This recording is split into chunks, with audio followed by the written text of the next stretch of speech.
পক্ষ থেকে সকলকে স্বাগতম। আজকে আমি ক্লাস নেব আর্টিকেল নিয়ে। ভিডিও আমাদের ইউটিউবের কমেন্ট বক্সে একজন অনুরোধ করেছিলেন আমি যেন আর্টিকেলের উপর একটা ক্লাস নিই। তাছাড়া আর্টিকেল কিন্তু ইংলিশ গ্রামারের একটা গুরুত্বপূর্ণ পার্ট। ক্লাস 8-এর যে জেএসসি পরীক্ষা হয় সেখানে 10 নম্বর কোশ্চেনে আর্টিকেল থাকে। ইন্টারমিডিয়েটের ইংলিশ সেকেন্ড পেপারে প্রথম কোশ্চেনই থাকে কিন্তু আর্টিকেলের উপর। তাছাড়াও যারা অনার্সের কম্পালসারি ইংলিশ বা ডিগ্রির যে কম্পালসারি ইংলিশ সেখানেও কিন্তু আর্টিকেলের উপর প্রশ্ন থাকে। এছাড়াও বিভিন্ন প্রতিযোগিতামূলক পরীক্ষাতেও আর্টিকেলের উপর প্রশ্ন থাকে। তো আজকে আমি চেষ্টা করেছি আর্টিকেলের উপর ক্লাস নিতে। তো চলো ক্লাস শুরু করি। তো ক্লাস শুরু করার আগে একটুখানি বলে নিই, যারা এখনও আমার চ্যানেলটি সাবস্ক্রাইব করনি আমার চ্যানেলটি সাবস্ক্রাইব করে সাথেই যুক্ত থাকো। তো চলো শুরু করি। প্রথমে আর্টিকেলের নিয়ম জানার আগে জানতে হবে আর্টিকেল কি, আর্টিকেল কত প্রকার কি কি। তো আমরা আর্টিকেল কত প্রকার কি কি এগুলো জানবো এবং প্রত্যেকটা রুল ধরে ধরে রুল লিখে লিখে যদি আমি করাতে যাই ভিডিওটা অনেক বড় হবে। তো আমি কি করব, প্রত্যেকটার এক্সাম্পল লিখব, এক্সাম্পলকে আমি এক্সপ্লেইন করব কেন এটা হলো। তো এভাবে করে আমরা পুরো আর্টিকেলটা আজকে শিখব। তো চলো তাহলে শুরু করা যাক। First of all, I will describe the definition of article. That means what is article? Article specifies which noun the speaker is referring to. অর্থাৎ স্পিকার কোন নাউনটাকে রেফার করছে সেটাকেই নির্দেশ করে, সেটাকে স্পেসিফাই করে। There are three singular articles in English. There are three singular articles in English. They are a, an and the. তাহলে কয়টি আর্টিকেল? কয়টি আর্টিকেল? তিনটি, a, an এবং the. A and an are called indefinite article which are used when talking about a general version of noun. অর্থাৎ a এবং an কে বলা হয় indefinite article এবং সেটা কিসের ক্ষেত্রে ব্যবহার হয়? যখন জেনারেল কোনো সাধারণ নাউন, জেনারেল ভার্সন অফ নাউনের ক্ষেত্রে এ এবং অ্যানটা ব্যবহার হয়। তার মানে আমরা বুঝে গেছি তিনটা আর্টিকেল আছে। এ, অ্যান। আর্টিকেল কয়টি? আর্টিকেল হচ্ছে তিনটি, এ, অ্যান এবং দি, এবং তারা দুইটা ক্যাটাগরিতে বিভক্ত, indefinite article and definite article. A এবং অ্যান হচ্ছে ইনডেফিনাইট আর্টিকেল এবং সেগুলো কিসের ক্ষেত্রে বসে? জেনারেল ভার্সন অফ নাউন, অর্থাৎ নাউনের সাধারণ ক্ষেত্রে। Let's see an example. A dog is a good pet. A dog is a good pet. দেখো এই যে এর নিচে একটা দাগ, এই এটা হচ্ছে আর্টিকেল, আবার এখানেও যে এটা আছে এটা হচ্ছে আর্টিকেল। এ এবং অ্যান এটা হচ্ছে ইনডেফিনাইট আর্টিকেল এবং আমরা একটা এক্সাম্পল দেখলাম ইনডেফিনাইট আর্টিকেল। এখন আমরা ডেফিনাইট আর্টিকেল সম্পর্কে জানবো। তাহলে ডি হচ্ছে ডেফিনাইট আর্টিকেল। ডেফিনাইট আর্টিকেল কি? Definite article the is used when the speaker is referring to a specific noun. অর্থাৎ কোনো কিছুকে যখন নির্দিষ্ট করে একটা স্পেসিফিক করে বোঝানো হয় তখন দি ব্যবহৃত হয়। আমরা আগের উদাহরণটা কি দেখেছিলাম? A dog is a good pet, মানে যে কোনো কুকুরই হতে পারে, তাই তো, জেনারেল। আর যদি আমরা ডেফিনাইট আর্টিকেলের এক্সাম্পলটা দেখি, কি দেখছি? The dog is barking too loudly. কুকুরটি খুব জোরে ডাকছে, তাই তো। কোন কুকুরটি সেটি কিন্তু নির্দিষ্ট করে আছে, এই যে দি বোঝাচ্ছে অর্থাৎ নির্দিষ্ট করে বোঝাচ্ছে। অর্থাৎ যখন কোনো নাউনকে স্পেসিফিক করে বোঝানো হয় তখন তার পূর্বে ডেফিনাইট আর্টিকেল দি ইউজ করা হয়। আশা করছি আর্টিকেলের ডেফিনেশন এবং প্রকারভেদ তোমরা বুঝতে পেরেছো। Now we will learn the use of article. Generally a common noun in the singular number must have an article before it. আমরা ক্লাসিফিকেশন অফ নাউনে পড়েছিলাম কমন নাউন, তাই তো। যারা সেই ভিডিওটি দেখোনি, এই ভিডিও ডেসক্রিপশন বক্সে সেই ভিডিওর লিংকটা দেয়া থাকবে, চাইলে দেখে নিতে পারো। তো কমন নাউন যখন সিঙ্গুলার নাম্বারে থাকে তার পূর্বে একটা আর্টিকেল বসে। আমরা একটা এক্সাম্পল দেখি। I have seen a boy or the boy. এই যে এটা হচ্ছে আর্টিকেল। কোন ধরনের আর্টিকেল? Indefinite article. আচ্ছা, এটা যদি ব্যবহার না করে দি ব্যবহার করতাম তাও কিন্তু হতো, তাই তো? এটা ব্যবহার না করে দিটা যদি বসাতাম তাও হতো, কিন্তু এই দুটার পার্থক্য কি? এ হচ্ছে ইন জেনারেল, কোন বালক সেটা কিন্তু নির্দিষ্ট না। যখন দি বসানো হচ্ছে তখন কিন্তু নির্দিষ্ট করে একটা বালককে বোঝানো হচ্ছে যে আমি তাকে দেখেছি। তাহলে আমরা নিশ্চয়ই ইউজ অফ আর্টিকেলটা বুঝে গেছি। আচ্ছা, no article is placed before proper noun, abstract noun and material noun. তাহলে মনে থাকবে, কমন নাউন যদি সিঙ্গুলার নাম্বারে থাকে তার পূর্বেই কেবলমাত্র আর্টিকেল বসে। প্রপার নাউন, অ্যাবস্ট্রাক্ট নাউন বা ম্যাটেরিয়াল নাউনের পূর্বে কোনো আর্টিকেল বসে না। আশা করি তোমরা বুঝতে পেরেছো। Now we shall learn use of indefinite article a and an. The choice between a and an is determined by sound. এখানে sound মানে কিন্তু শব্দ না, sound means letter. আমরা সবাই জানি ইংলিশে কয়টি লেটার আছে? 26 letter. There are 26 letter or alphabet in English. সেই 26 letter বা alphabetের মধ্যে vowel কয়টি? There are 5 vowels. কি কি? A, E, I, O, U. কি বললাম? যদি কোনো ওয়ার্ডের শুরুতে ভাওয়েল থাকে, ভাওয়েল কোনগুলো? A, E, I, O, U. এই 5টি ভাওয়েলের যে কোনো একটি থাকে শুরুতে, তাহলে তার পূর্বে অ্যান বসে। আর এই 5টি বাদে যে বাকি 21টি, সেগুলোকে বলা হয় কনসোন্যান্ট। তো কোনো ওয়ার্ডের শুরুতে যদি কনসোন্যান্ট থাকে তাহলে তার পূর্বে এ বসে। আমরা একটু এক্সাম্পল দেখি। I saw a cat playing with an orange. দেখো, ক্যাটের শুরু হয়েছে কি দিয়ে? ক্যাটের শুরু হয়েছে সি দিয়ে। সি কি? কনসোন্যান্ট, তাই তার পূর্বে এ বসেছে। অরেঞ্জের শুরুটা হয়েছে কি দিয়ে? অরেঞ্জের শুরুটা হয়েছে কি দিয়ে? ও দিয়ে। ও কি? ও ভাওয়েল, তাই অরেঞ্জের পূর্বে বসেছে অ্যান। আর প্রত্যেকটা ক্যাট, অরেঞ্জ এগুলো কিন্তু কোনোটাই প্রপার নাউন, অ্যাবস্ট্রাক্ট নাউন কিংবা ম্যাটেরিয়াল নাউন না। এগুলো কিন্তু সব কমন নাউন এবং সিঙ্গুলার ফর্মে আছে।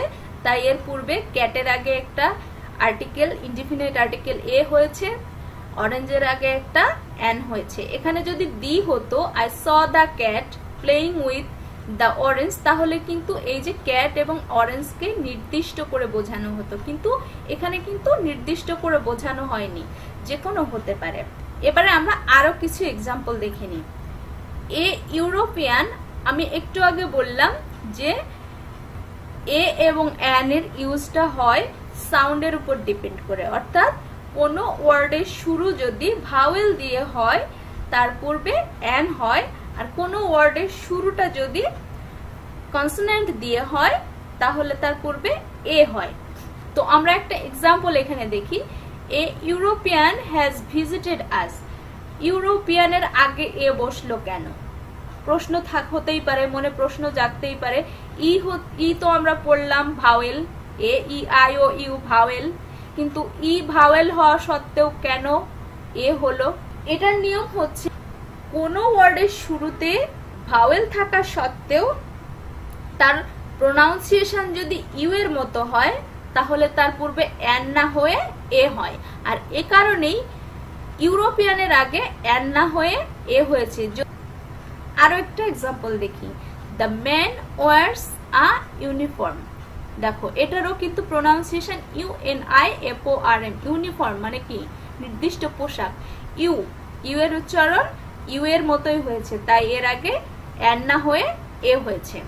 Next example, the writer wrote a one act play. এখানে প্রশ্ন হতে পারে ও তো ভাওয়েল, কেন তাহলে ওয়ানের আগে অ্যান না হয়ে ও হলো কেন? এক্ষেত্রে নিয়ম হচ্ছে কোনো ওয়ার্ডের শুরুতে যদি ও থাকে এবং সেটির প্রোনাউন্সিয়েশন যদি ওয়া এর মতো হয় তাহলে তার পূর্বে অ্যান না বসে এ হয়। দেখো, ওয়ানটার উচ্চারণ করে দেখি, ওয়ান, ওয়া, অর্থাৎ ও এর উচ্চারণ ওয়া এর মতো হচ্ছে, তাই ওয়ানের আগে অ্যান না বসে এ হলো। পরের এক্সাম্পল দেখি। হি হেল্পড এ ওয়ান আইড ম্যান। হি হেল্পড এ ওয়ান আইড ম্যান। একই কথা, ওয়ান এর উচ্চারণ ও এর উচ্চারণ ওয়া এর মতো হচ্ছে। বুঝতে পেরেছি? নেক্সট এক্সাম্পল গুলোতে যাই। A cow is a domestic animal. A cow is a domestic animal. A কেন হলো, দি কেন হলো না এখানে? কারণ এটা কিন্তু কি, কাউটাকে কমন নাউন নির্দেশ করছেন। এ cow is a domestic animal. কেন এখানে কাউ হলো? প্রথমত কাউ এর শুরুটা হয়েছে কনসোনেন্ট দিয়ে। দ্বিতীয় কারণ হচ্ছে সিঙ্গুলার কমন নাউন যদি এক জাতি বা শ্রেণীকে নির্দেশ করে তার পূর্বে এ বসে। অর্থাৎ পুরো এই কাউটা কি, এই কাউটা হচ্ছে কমন নাউন, আর পুরো গরু জাতিকে বোঝাচ্ছে, পুরো গরু শ্রেণীকে বোঝাচ্ছে, যার কারণে কাউয়ের আগে এ হলো। পরের এক্সাম্পলটা দেখি। A mother loves her child. একজন মা তার সন্তানকে ভালোবাসে। এখানেও সেম, মাদার হচ্ছে কমন নাউন এবং মাদার হচ্ছে সিঙ্গুলার, মাদারের এমটা হচ্ছে কনসোনেন্ট, তাই এ হচ্ছে। I need a dozen of egg. I need a dozen of egg. এখানে আর্টিকেল কি ব্যবহৃত হয়েছে? এ। কেন ব্যবহৃত হয়েছে? 100, 1000, মিলিয়ন, ডজন ইত্যাদি শব্দগুলোর পূর্বে এ বসে। এখানে যেহেতু ডজন আছে তাই তার পূর্বে এ বসেছে। নেক্সট এক্সাম্পল দেখি। You are a Shelley I see. এখানে আর্টিকেল কি ব্যবহৃত হয়েছে? এ। আমরা ডেফিনেশনে পড়েছি বা ইউজ অফ আর্টিকেলে পড়েছি প্রপার নাউনের পূর্বে কোনো আর্টিকেল বসে না, কিন্তু শেলি প্রপার নাউন হওয়া সত্ত্বেও কেন এ বসলো? তো শেলি একজন কবির নাম, ঠিক আছে, যেহেতু একজনের নাম সে প্রপার নাউন, তো প্রপার নাউন হওয়া সত্ত্বেও কেন এ বসলো? কারণটা হচ্ছে যখন কোনো ব্যক্তি বা বস্তুকে সরাসরি না বুঝিয়ে ওই ব্যক্তির সমান যোগ্যতা বা গুণ নির্দেশ করা হয় তখন প্রপার নাউনের পূর্বে এ বসে। কি হচ্ছে? শেলিকে কিন্তু সরাসরি বোঝাচ্ছে না, শেলির সমান যোগ্যতা বা গুণ বোঝাচ্ছে। You are Shelley I see. তোমাকে তো মনে হচ্ছে শেলি, মানে কাউকে বলছে তোমাকে তো শেলির মতো মনে হচ্ছে, অর্থাৎ শেলির যে কাব্য গুণ সেটার সাথে এই ব্যক্তির তুলনা করছে, তাই শেলির আগে এ বসছে। নেক্সট এক্সাম্পল দেখি। 7 days makes a week. 7 days makes a week. কেন উইকের পূর্বে এ বসলো? কোনো কিছুর একটি মাত্র সংখ্যা বোঝাতে এ বসে। কোনো কিছুর একটি মাত্র সংখ্যা বোঝাতে এ বসে। 7 দিনে এক সপ্তাহ, 7 দিন সমান মিলে একটা সপ্তাহ বোঝাচ্ছে। এ উইক হচ্ছে একটা সপ্তাহ বোঝাচ্ছে, তাই এ হয়েছে। ঠিক তেমনি 12 month makes a year. 12 month মিলিয়ে একটা বছর হয়, তাই একটা মাত্র সংখ্যা নির্দেশ করছে, তাই এ হয়েছে। নেক্সট এক্সাম্পল দেখি। লিড আ মোস্ট হ্যাপি লাইফ। মোস্ট কিন্তু সুপারলেটিভ ডিগ্রি, আর সুপারলেটিভ ডিগ্রির পূর্বে সবসময় দি বসে, কিন্তু এই মোস্ট সুপারলেটিভ ডিগ্রি হওয়া সত্ত্বেও কেন এ বসলো? তার কারণ সুপারলেটিভ ডিগ্রি মোস্ট এর অর্থ যখন ভেরি বোঝায় তখন তার পূর্বে দি না বসে এ বসে। যেমন lead a most happy life, অর্থাৎ খুব সুন্দর, most a very happy life, এমন একটি অর্থ নির্দেশ করছে। অর্থাৎ মোস্টের অর্থ ভেরি, মোস্টের অর্থ ভেরি নির্দেশ করছে, তাই মোস্টের আগে দি না হয়ে মোস্ট, তাই মোস্ট সুপারলেটিভ হওয়া সত্ত্বেও মোস্টের আগে দি না হয়ে এ হয়েছে। আমরা আগেই পড়েছি আর্টিকেল কোথায় বসে? সিঙ্গুলার কমন নাউনের পূর্বে। কিন্তু গুড একটা অ্যাডজেক্টিভ হওয়া সত্ত্বেও, গুড একটা অ্যাডজেক্টিভ এবং সোটা একটা অ্যাডভার্ব, এই অ্যাডভার্ব সো অ্যাডভার্বের পরে কিংবা গুড অ্যাডজেক্টিভের আগে কেন এটা বসলো? তার কারণ হচ্ছে সো, অ্যাজ, টু, হাউ ইত্যাদি অ্যাডভার্ব যদি কোনো অ্যাডজেক্টিভকে কোয়ালিফাই করে তখন ওই অ্যাডজেক্টিভের পরে এ বসে। আমার চ্যানেলে অ্যাডজেক্টিভ এবং অ্যাডভার্ব নিয়ে ডিটেইল দুটো ভিডিও আছে এবং difference between adjective and adverb নিয়েও একটা ভিডিও আছে। তোমরা যারা সেই ভিডিওগুলো এখনো দেখোনি, এই ভিডিও ডেসক্রিপশন বক্সে সেই ভিডিওগুলোর লিংক দেওয়া থাকবে, চাইলে দেখে নিতে পারো। পরের এক্সাম্পলটা দেখি। She is too tall a boy to touch the roof. She is too tall a boy to touch the roof. কি হয়েছে? এই যে টু, এই টু অ্যাডভার্বটা টলকে কি করেছে? মডিফাই করেছে, তাই এখানে একটা এ বসেছে, পরের এক্সাম্পল গুলোতে যাই। He left an hour ago. He left an hour ago. এখানে আওয়ার এর পূর্বে একটা আর্টিকেল অ্যান বসেছে। এখন প্রশ্ন হতে পারে যে আমরা অ্যান এর ব্যবহারে পড়লাম যে কোনো ওয়ার্ডের শুরু যদি ভাওয়েল দিয়ে হয় শুধুমাত্র তার পূর্বেই অ্যান হয়, কিন্তু H O U R hour এর শুরু তো হয়েছে এইচ দিয়ে, কেন তার পূর্বে অ্যান হলো? এর ব্যাখ্যাটা হচ্ছে ওয়ার্ডের প্রথম লেটার যদি এইচ হয় এবং তার উচ্চারণ হ এর মতো না হয়ে যদি অ এর মতো হয়, তাহলে কিন্তু তার পূর্বে এ না বসে অ্যান বসবে। দেখো H O U R, not hour, hour. আমরা কিন্তু এটার উচ্চারণ কিন্তু সঠিক, এটার সঠিক প্রোনাউন্সিয়েশন কি? আওয়ার। এইচ এর উচ্চারণ সাধারণত হ এর মতো, কিন্তু হ এর মতো না হয়ে কি হয়েছে? অ এর মতো, তাই এর পূর্বে এ না বসে অ্যান হবে। নেক্সট এক্সাম্পলটা দেখি, আরো ভালোভাবে বুঝবো। Brutus is an honourable man. Brutus is an honourable man. দেখো এই অনারেবল এর শুরুটাও কিন্তু এইচ দিয়ে, বাট এই এইচ এর উচ্চারণ হ এর মতো না হয়ে অ এর মতো হচ্ছে, তাই এর আগে এ না হয়ে অ্যান হলো। My elder brother is an M A. সেই একই প্রবলেম, এম তো কনসোনেন্ট, কেন অ্যান হলো?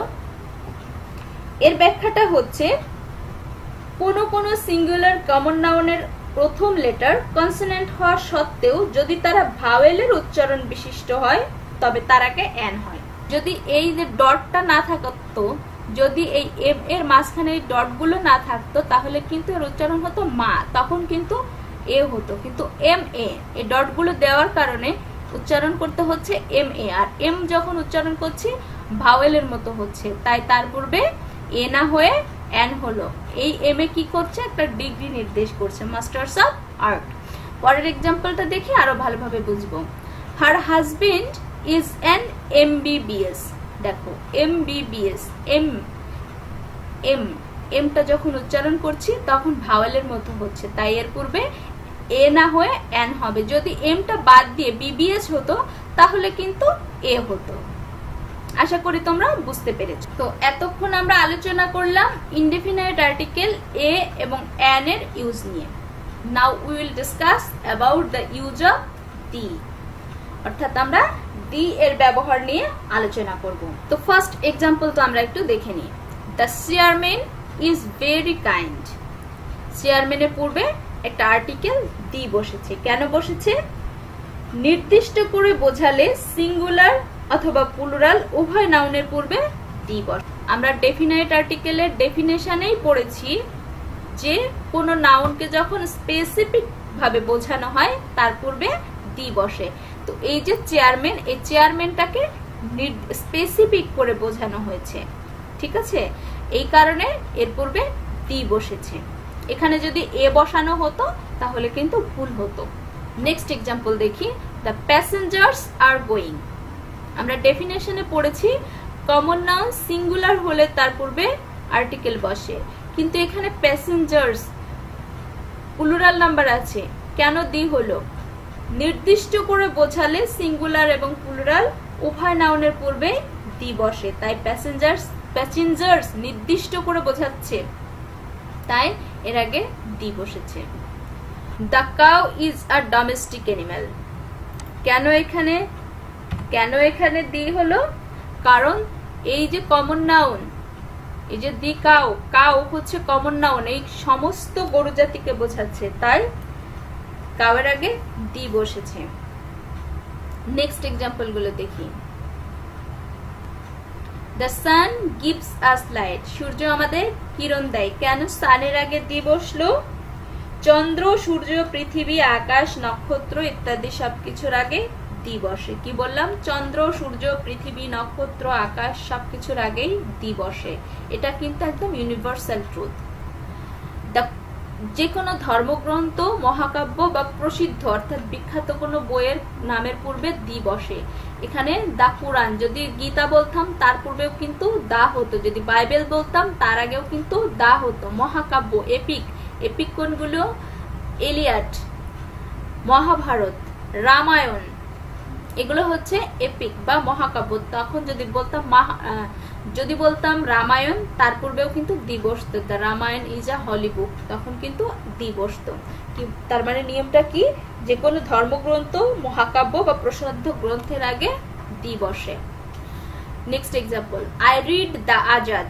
আজাদ মানে কিন্তু কারোর নাম না, আজাদ একটা পত্রিকার নাম, একটা সংবাদপত্রের নাম। সংবাদপত্র, ম্যাগাজিন, জাহাজ, স্টিমার এবং ট্রেনের নামের পূর্বে দি বসে। যদি এখানে হতো প্রথম আলো, তাহলেও কিন্তু দি হতো, আই রিড দ্য প্রথম আলো। যদি বলতাম ম্যাগাজিন, সানন্দা, সানন্দা একটা ম্যাগাজিন, তাই তো, আই রিড দ্য সানন্দা, যে কোনো ম্যাগাজিন। তারপর মনে করো যে রিডার ডাইজেস্ট, একটা ম্যাগাজিনের নাম, I read the reader digest. তারপর কি বললাম? জাহাজ, যে কোনো একটা জাহাজের নাম বলো, টাইটানিক। হ্যাঁ, the Titanic sank in the first voyages, ঠিক আছে। তারপরে ধরো ট্রেন, ট্রেনের নাম কি? আমরা একটা ট্রেনের নাম বলি তো বাংলাদেশের সুন্দরবন, দ্য সুন্দরবন এক্সপ্রেস, ঠিক আছে। কি বললাম? সংবাদপত্র অর্থাৎ নিউজ পেপার, ম্যাগাজিন, জাহাজ, স্টিমার, ট্রেন ইত্যাদির নামের আগে দি বসে। Next example, the Pacific ocean is very deep. কেন প্যাসিফিক ওশানের আগে দি বসলো? মহাসাগর, সাগর, উপসাগর, নদী, পাহাড় ইত্যাদির নামের পূর্বে দি বসে। যদি আমি এই প্যাসিফিক ওশান বাদে যদি বলতাম, একটা পাহাড়ের নাম বলতাম, Himalaya, the Himalaya is in Nepal, তাহলে কি বললাম নিয়মটা? মহাসাগর, সাগর, উপসাগর, নদী, পাহাড় ইত্যাদির নামের পূর্বে দি বসে। Next example, the English are intelligent. English কিন্তু এখানে সাবজেক্ট বোঝাচ্ছে না, কোন জাতি বোঝাতে তার পূর্বে দি বসে। কি হয়? জাতি বা সম্প্রদায়ের দলের নামের, জাতি বা কোনো সম্প্রদায়ের নামের পূর্বে দি বসে, ঠিক আছে। যদি বলতাম যে মুসলিম, দা মুসলিমস। যদি বলতাম হিন্দুস, দা হিন্দুস। যদি বলতাম ক্রিশ্চিয়ান, দা ক্রিশ্চিয়ান। অর্থাৎ কোনো জাতি, অর্থাৎ এই যে ইংলিশ, ইংলিশ বলতে কিন্তু এখানে কোনো সাবজেক্ট বোঝাচ্ছে না, ইংলিশ বলতে একটা জাতি বোঝাচ্ছে, অর্থাৎ কোনো জাতি বা সম্প্রদায় বা দলের নামের আগে দা বসে। নেক্সট এক্সাম্পলটা দেখি, kindness of Mohsin is well known. আমরা ডেফিনেশনে পড়েছি প্রপার নাউন, অ্যাবস্ট্রাক্ট নাউন এবং ম্যাটেরিয়াল নাউনের পূর্বে কোনো রকম আর্টিকেল বসে না, কিন্তু কাইন্ডনেস অ্যাবস্ট্রাক্ট নাউন হওয়া সত্ত্বেও কেন দি বসলো? তার কারণ হচ্ছে নির্দিষ্ট ব্যক্তির দোষ বা গুণ বোঝাতে অ্যাবস্ট্রাক্ট নাউনের পূর্বেও দি বসে। এই যে মহসিন, একটা নির্দিষ্ট ব্যক্তিকে বোঝাচ্ছে, আমার তোমার যে কোনো, আমি তুমি যে কোনো আম আদমি না। মহসিন একটা নির্দিষ্ট ব্যক্তির গুণ বোঝাচ্ছে, কাইন্ডনেস, ঠিক আছে। কাইন্ডনেস তার একটা গুণ, এই মহসিন নামের নির্দিষ্ট ব্যক্তিকে, ব্যক্তির গুণ বোঝাচ্ছে, তাই এই কাইন্ডনেস অ্যাবস্ট্রাক্ট নাউন হওয়া সত্ত্বেও তার পূর্বে দি হলো। পরের এক্সাম্পলটা দেখি, we depend on the mercy of Allah. We depend on the mercy of Allah. নিশ্চয়ই আল্লাহ অনেক, আল্লাহ ভগবান গড যে যেটাই বলো, অনেক মাইটি এবং তার যে গুণ নির্দিষ্ট করে বোঝাচ্ছে, তাই সেই মার্সি অ্যাবস্ট্রাক্ট নাউন হওয়া সত্ত্বেও তার পূর্বে দি বসলো। নেক্সট এক্সাম্পল গুলো দেখি, হি is the best boy in the class. আমরা ডেফিনেশনে পড়েছি কমন নাউন সিঙ্গুলার হলে তার পূর্বে কেবল আর্টিকেল বসে, বাট বেস্ট একটা অ্যাডজেক্টিভ হওয়া সত্ত্বেও কেন বেস্টের আগে দি বসলো? বেস্ট সুপারলেটিভ ডিগ্রি, তাই সুপারলেটিভ ডিগ্রির পূর্বে সবসময় দি বসে। এটা মনে রাখতে হবে, ডিগ্রির তিনটে রূপ, সেই তিনটে রূপের মধ্যে সুপারলেটিভ ডিগ্রির পূর্বে সব সময় দি বসে, তাই he is the best, best superlative degree, তাই বেস্টের আগে দি বসেছে। Next example, the sooner you come the better for you. আমি একটু আগে বললাম যে ডিগ্রির যে তিনটি রূপ, সুপারলেটিভ ডিগ্রির পূর্বে সবসময় দি বসে, বাট কখনো কখনো কম্পারেটিভ ডিগ্রির পূর্বেও দি বসে। এই যে সুনার এবং বেটার এই দুটাই কিন্তু কম্পারেটিভ ডিগ্রি, তারপরেও কিন্তু তার আগে দি বসেছে। কেন?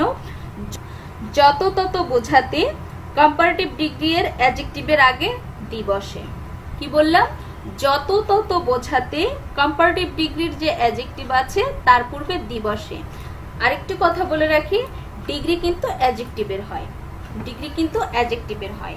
দেখো, the sooner you come the better for you, তুমি যত তাড়াতাড়ি আসবে তোমার তত মঙ্গল, যত তত বোঝাচ্ছে। তাই এই যে কম্পারেটিভ ডিগ্রির যে অ্যাডজেক্টিভ আছে সুনার এবং বেটার, এর আগে দুটা ডি বসে, এর আগে ডি বসেছে। আশা করি তোমরা বুঝতে পেরেছো। Next example, the first boy has come. First ordinal noun হওয়া সত্ত্বেও কেন ফার্স্টের আগে দি বসলো? ফার্স্ট, সেকেন্ড, থার্ড ইত্যাদি অর্ডিনাল নাউনের পূর্বে দি বসে, তাই দেখো অর্ডিনাল নাউন হওয়া সত্ত্বেও দা বসেছে। এবং নেক্সট সেন্টেন্সটাই কি হয়েছে? She got the third position, third ordinal number, তাই থার্ড অর্ডিনাল নাউন, তাই এর পূর্বে দি বসেছে। Next example, the mother in her arose at this. The mother in her arose at this. মাদারের আগে কেন দি বসলো? অ্যাবস্ট্রাক্ট কোয়ালিটি বোঝানোর জন্য কমন নাউন বা অ্যাডজেক্টিভের আগে দি বসে। অ্যাবস্ট্রাক্ট কোয়ালিটি বলতে এই মাদার বলতে কিন্তু একজন মা বোঝায়নি, এই মাদার বলতে একজন মায়ের যে অ্যাবস্ট্রাক্ট কোয়ালিটি সেটি বুঝিয়েছে। The mother in her arose at this, মানে এতে তার মাতৃত্ব জেগে উঠলেন। নট এই মাদার শব্দটা দিয়ে কিন্তু মা বোঝানো হয়নি, এই মাদার দিয়ে কিন্তু মাতৃত্ব বোঝানো হয়েছে, তাই এর পূর্বে দি বসানো হয়েছে। দা মাদার মানে মাতৃত্ব, দুটো শব্দ মিলে হলো মাতৃত্ব। The mother in her arose at this, তার ভিতর এতে মাতৃত্ব জেগে উঠলো। Of the two girls, Tania is the more meritorious. এই সেন্টেন্সটায় দেখো দুটো আর্টিকেল আছে। অফ দা, আমরা তো এখানে দেখো দুটো আর্টিকেল আছে, এই একটা, এই একটা। এখন মোরটা হচ্ছে কম্পারেটিভ ডিগ্রি, অ্যাডজেক্টিভের কম্পারেটিভ ডিগ্রি। আমি একটু আগেই বললাম যে সুপারলেটিভ ডিগ্রির আগে সব সময় দি হয়, কম্পারেটিভের আগে দি হয় না। কিন্তু কেন এখানে দি হলো? দুজনের মধ্যে সবচেয়ে ভালো মন্দ বোঝাতে কম্পারেটিভ ডিগ্রির ক্ষেত্রে অ্যাডজেক্টিভের পূর্বে দি বসে। দুজনের মধ্যে, যখন দুজনের মধ্যে ভালো মন্দ কম্পেয়ার করা হয় তখন কম্পারেটিভ ডিগ্রির যে অ্যাডজেক্টিভ আছে তার পূর্বে দি বসে। দেখো, অফ দ্য টু গার্ল, দুটো নির্দিষ্ট মেয়ের মধ্যে বোঝাচ্ছে, তাই প্রথম সেন্টেন্সটা এই টুর আগে দুই বসেছে। ঠিক আছে, অফ দ্য টু গার্ল দুটো নির্দিষ্ট মেয়ে বোঝাচ্ছে। Tania is the more meritorious, Tania বেশি মেরিটোরিয়াস। অর্থাৎ দুজনের মধ্যে ভালো মন্দ যখন নির্দেশ করা হয় তখন যে কম্পারেটিভ ডিগ্রির যে অ্যাডজেক্টিভ আছে তার পূর্বে দি বসে। আশা করি তোমরা বুঝতে পেরেছো। I like the yellow of an ink. দেখো এখানে দুটো আর্টিকেল আছে, একটা ডেফিনেট আর্টিকেল, একটা ইনডেফিনেট আর্টিকেল। অ্যানটা হয়েছে কেন সেটা তো সবাই বুঝতে পারছি, এগের ই ভাওয়েল, তাই অ্যান হয়েছে। ডিটা কেন হলো? এর সেন্টেন্সের বাংলাটা কি? আমি ডিমের হলুদ অংশ পছন্দ করি। তা পুরো কেন ইয়েলোর আগে দিটা হলো? ইয়েলোর আগে কেন দি হলো? ইয়েলো তো প্রপার নাউন, একটা নির্দিষ্ট কালারকে বোঝাচ্ছে। প্রপার নাউন কেন দি হলো? সমগ্র বস্তুর অংশ বোঝাতে দি ব্যবহৃত হয়। হোল ডিম একটা, মানে পুরো ডিমটা একটা সমগ্র জিনিস, তার একটা খণ্ডিত অংশ হচ্ছে ইয়েলো অংশ, তাই সেই খণ্ডিত অংশ বোঝাচ্ছে বলে দি ব্যবহৃত হয়েছে। তাহলে মূল নিয়মটা কি? সমগ্র বস্তুর অংশ বিশেষ বোঝাতে দি ব্যবহৃত হয়। আশা করি এই এক্সাম্পলের এক্সপ্লানেশনগুলো শুনে তোমরা আর্টিকেলটা পুরোপুরি বুঝতে পেরেছো। এরপরও যদি তোমাদের কারো কোনো সমস্যা থাকে বা প্রশ্ন থাকে কমেন্ট বক্সে লিখো, আমি চেষ্টা করব উত্তর দিতে। তো এই ছিল আর্টিকেল নিয়ে আজকের ক্লাস। আশা করি ক্লাসটি তোমরা এনজয় করেছো। এছাড়াও তোমাদের যদি অন্য কোনো ক্লাস দেখতে আগ্রহ থাকে কমেন্ট বক্সে লেখো, আমি আমার সাধ্যমতো চেষ্টা করব ক্লাসটি উপস্থাপন করার জন্য। দিদির স্কুল ইউটিউব চ্যানেল এবং ফেসবুক পেজে লাইক দিয়ে যুক্ত থাকার জন্য অসংখ্য ধন্যবাদ।